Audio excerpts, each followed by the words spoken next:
Frankenstein Chapter 15. Such was the history of my beloved cottagers.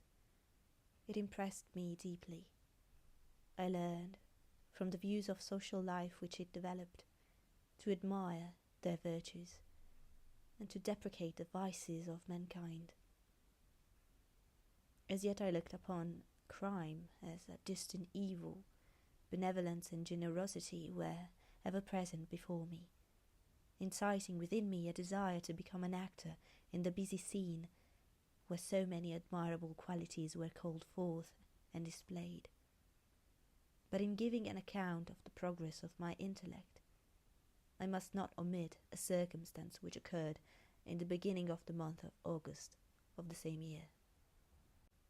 One night, during my accustomed visit to the neighborhood wood, where I collected my own food and brought home firing for my protectors, I found on the ground a leathern portmanteau containing several articles of dress and some books.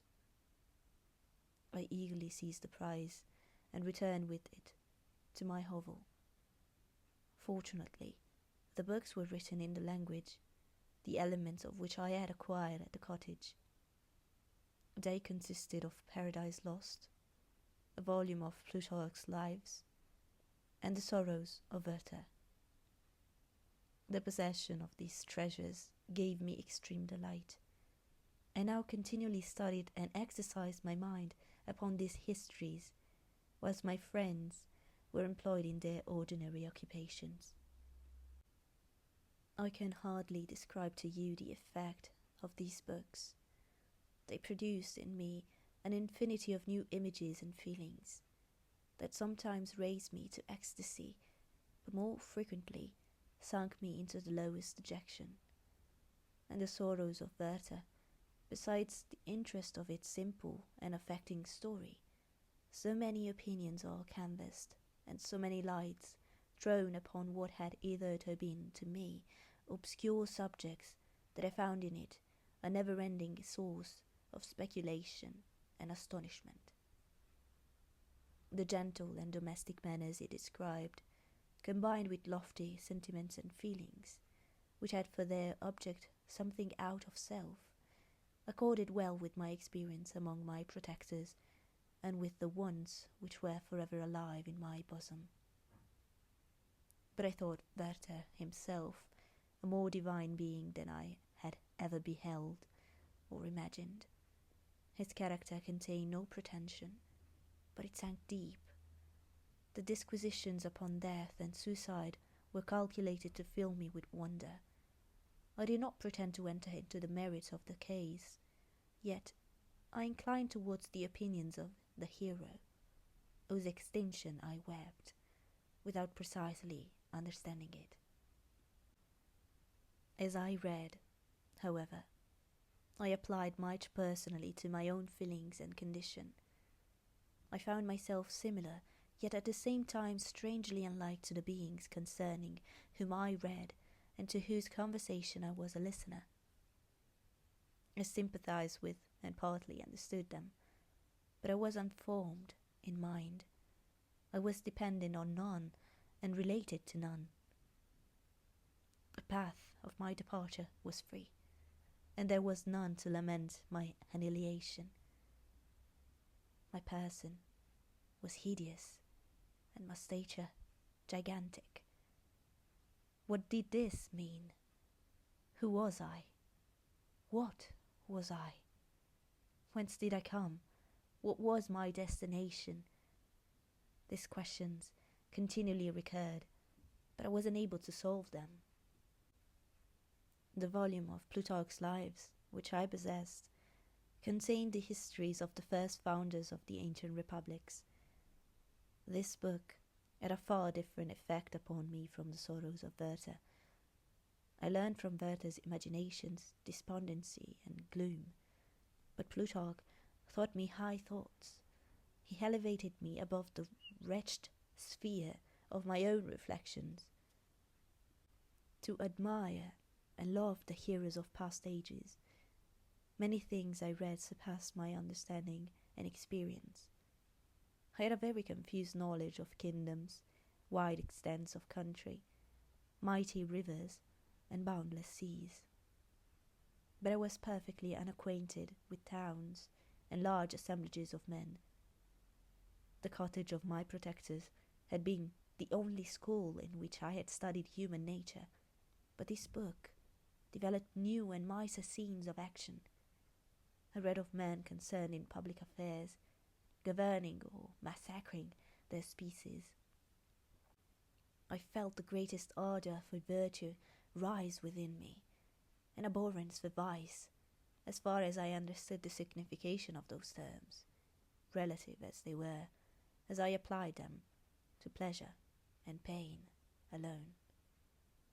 Induced by these feelings, I was of course led to admire peaceable lawgivers, Numa, Solon, and Lycurgus, in preference to Romulus and Theseus. The patriarchal lives of my protectors caused these impressions to take a firm hold on my mind. Perhaps, if my first introduction to humanity had been made by a young soldier burning for glory and slaughter, I should have been imbued with different sensations. But Paradise Lost excited different and far deeper emotions. I read it as I had read the other volumes which had fallen into my hands, as a true history. It moved every feeling of wonder and awe that the picture of an omnipotent God warring with his creatures was capable of exciting. I often referred the several situations, as their similarity struck me, to my own. Like Adam, I was apparently united by no link to any other being in existence. But his state was far different from mine in every other respect. He had come forth from the hands of God, a perfect creature, happy and prosperous, guarded by the especial care of his Creator. He was allowed to converse with and acquire knowledge from beings of a superior nature. But I was wretched, helpless, and alone. Many times I considered Satan as the fitter emblem of my condition, for often, like him, when I viewed the bliss of my protectors, the bitter gall of envy rose within me. Another circumstance threatened and confirmed these feelings. Soon after my arrival in the hovel, I discovered some papers in the pocket of the dress which I had taken from your laboratory. At first, I had neglected them, but now that I was able to decipher the characters in which they were written, I began to study them with diligence. It was your journal of the 4 months that preceded my creation. You minutely described in these papers every step you took in the progress of your work. This history was mingled with accounts of domestic occurrences. You doubtless recollect these papers. Here they are. Everything is related in them which bears reference to my accursed origin. The whole detail of that series of disgusting circumstances which produced it is set in view. The minutest description of my odious and loathsome person is given, in language which painted your own horrors and rendered mine indelible. I sickened as I read. "Hateful day when I received life," I exclaimed in agony. "Accursed Creator, why did you form a monster so hideous that even you turned from me in disgust? God, in pity, made man beautiful and alluring after his own image, but my form is a filthy type of yours, more horrid even from the very resemblance. Satan had his companions, fellow devils, to admire and encourage him, but I am solitary and abhorred." These were the reflections of my hours of despondency and solitude. But when I contemplated the virtues of the cottagers, their amiable and benevolent dispositions, I persuaded myself that, when they should become acquainted with my admiration of their virtues, they would compassionate me and overlook my personal deformity. Could they turn from their door one, however monstrous, who solicited their compassion and friendship? I resolved, at least, not to despair, but in every way to fit myself for an interview with them which would decide my fate. I postponed this attempt for some months longer, for the importance attached to its success inspired me with a dread lest I should fail. Besides, I found that my understanding improved so much with every day's experience that I was unwilling to commence this undertaking until a few more months should have added to my sagacity. Several changes, in the meantime, took place in the cottage. The presence of Safi diffused happiness among its inhabitants, and I also found that a greater degree of plenty reigned there. Felix and Agatha spent more time in amusement and conversation, and were assisted in their labours by servants. They did not appear rich, but they were contented and happy. Their feelings were serene and peaceful, while mine became every day more tumultuous. Increase of knowledge only discovered to me more clearly what a wretched outcast I was. I cherished hope, it is true, but it vanished when I beheld my person reflected in water, or my shadow in the moonshine, even as that frail image and that inconstant shade. I endeavoured to crush these fears and to fortify myself for the trial which in a few months I resolved to undergo, and sometimes I allowed my thoughts, unchecked by reason, to ramble in the fields of paradise, and dare to fancy amiable and lovely creatures sympathizing with my feelings and sharing my gloom. Their angelic countenance breathed smiles of consolation. But it was all a dream. No Eve suited my sorrows, nor shared my thoughts. I was alone. I remembered Adam's supplication to his Creator. But where was mine? He had abandoned me, and in the bitterness of my heart I cursed him. Autumn passed thus. I saw with surprise and grief the leaves decay and fall, and nature again assume the barren and bleak appearance it had worn when I first beheld the woods and the lovely moon. Yet I did not heed the bleakness of the weather. I was better fitted by my conversation for the endurance of cold than heat. But my chief delights were the sight of the flowers, the birds, and all the gay apparel of summer. When those deserted me, I turned with more attention towards the cottagers.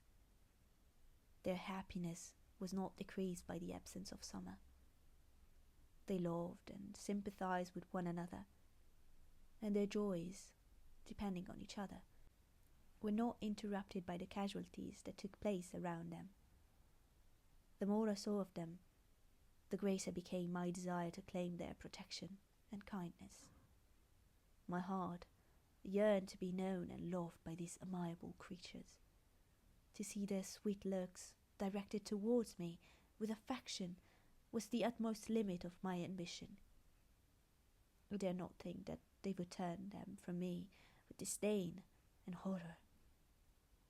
The poor that stopped at their door were never driven away.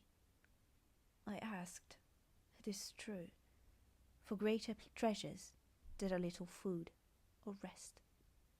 I required kindness and sympathy, but I did not believe myself utterly unworthy of it. The winter advanced, and an entire revolution of the season had taken place since I awoke into life.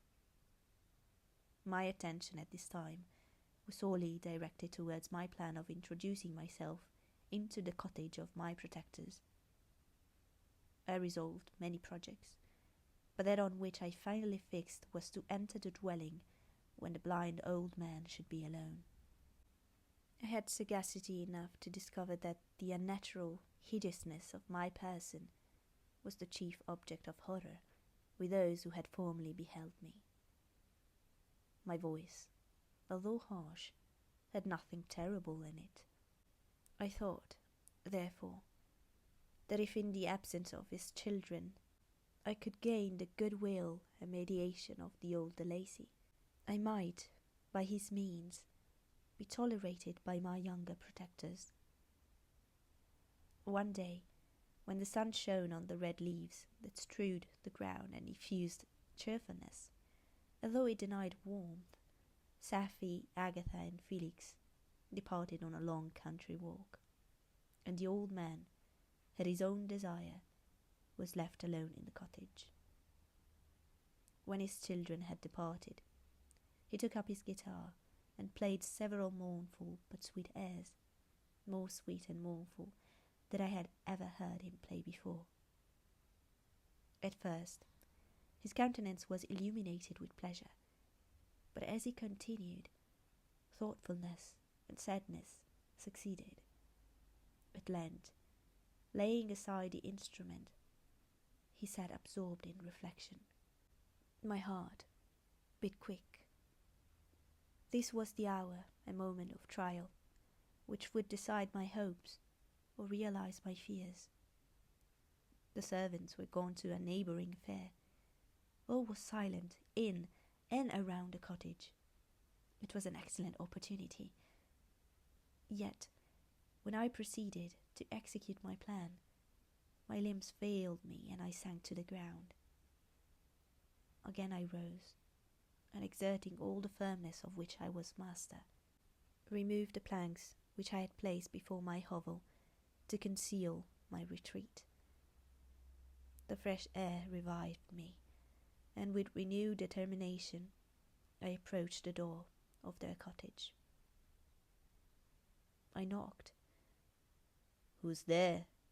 said the old man. "Come in." I entered. "Pardon this intrusion," said I. "I am a traveller in want of a little rest. You would greatly oblige me if you would allow me to remain a few minutes before the fire." "Enter," said de Lacy, "and I will try in what manner I can to relieve your wants. But unfortunately my children are far from home, and as I am blind, I am afraid I shall find it difficult to procure food for you." "Do not trouble yourself, my kind host. I have food. It is warmth and rest only that I need." I sat down, and a silence ensued. I knew that every minute was precious to me. Yet I remained irresolute in what manner to commence the interview, when the old man addressed me. "By your language, stranger, I suppose you are my countryman? Are you French?" "No, but I was educated by a French family, and understand the language only.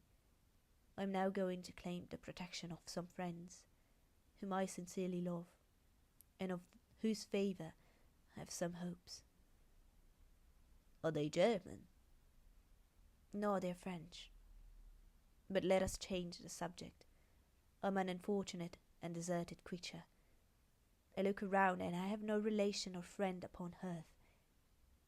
These amiable people, to whom I go, have never seen me, and know little of me. I am full of fears, for if I fail there, I am an outcast in the world, forever." "Do not despair.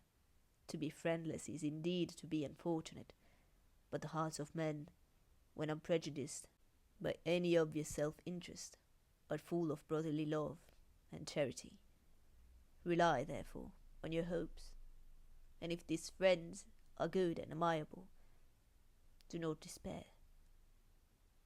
"They are kind. They are the most excellent creatures in the world. But unfortunately, they are prejudiced against me. I have good dispositions. My life has been hitherto harmless and in some degree beneficial. But a fatal prejudice clouds their eyes, and when they owe to see a feeling and kind friend, they behold only a detestable monster. That is indeed unfortunate, but if you are really blameless, cannot you undeceive them? I am about to undertake that task, and it is on that account that I feel so many overwhelming terrors. I tenderly love these friends. I have, unknown to them, been for many months in the habits of daily kindness towards them. But they believe that I wish to injure them, and it is that prejudice which I wish to overcome. Where do these friends reside? Near this spot. The old man paused, and then continued. If you will unreservedly confide to me the particulars of your tale, I perhaps may be of use in undeceiving them. I am blind and cannot judge of your countenance, but there is something in your words which persuades me that you are sincere. I am poor and an exile, but it will afford me true pleasure to be in any way serviceable to a human creature. Excellent man, I thank you, and accept your generous offer. You raise me from the dust by this kindness, and I trust that by your aid I shall not be driven from the society and sympathy of your fellow creatures. Heaven forbid, even if you were really a criminal, for that can only drive you to desperation, and not instigate you to virtue. I also am unfortunate. I and my family have been condemned, although innocent. Judge, therefore, if I do not feel for your misfortunes. How can I thank you, my best and only benefactor? From your lips first have I heard a voice of kindness directed towards me. I shall be forever grateful, and your present humanity assures me of success with those friends who I am on the point of meeting. May I know the names and residence of those friends? I paused. This, I thought, was the moment of decision, which was to rob me of, or bestow happiness on me forever. I struggled vainly for firmness sufficient to answer him, but the effort destroyed all my remaining strength. I sank on the chair and sobbed aloud. At that moment, I heard the steps of my younger protectors. I had not a moment to lose, but seizing the hand of the old man, I cried, "Now it is time. Save and protect me. You and your family are the friends whom I seek. Do not you desert me in the hour of trial." "Great God!" exclaimed the old man. "Who are you?" At that instant, the cottage door was opened, and Felix, Safie, and Agatha entered. Who can describe their horror and consternation on beholding me? Agatha fainted, and Safie, unable to attend to her friend, rushed out of the cottage. Felix darted forward, and with supernatural force tore me from his father, to whose knees I clung. In a transport of fury, he dashed me to the ground and struck me violently with a stick. I could have torn him limb from limb, as the lion rends the antelope, but my heart sank within me as with bitter sickness, and I refrained.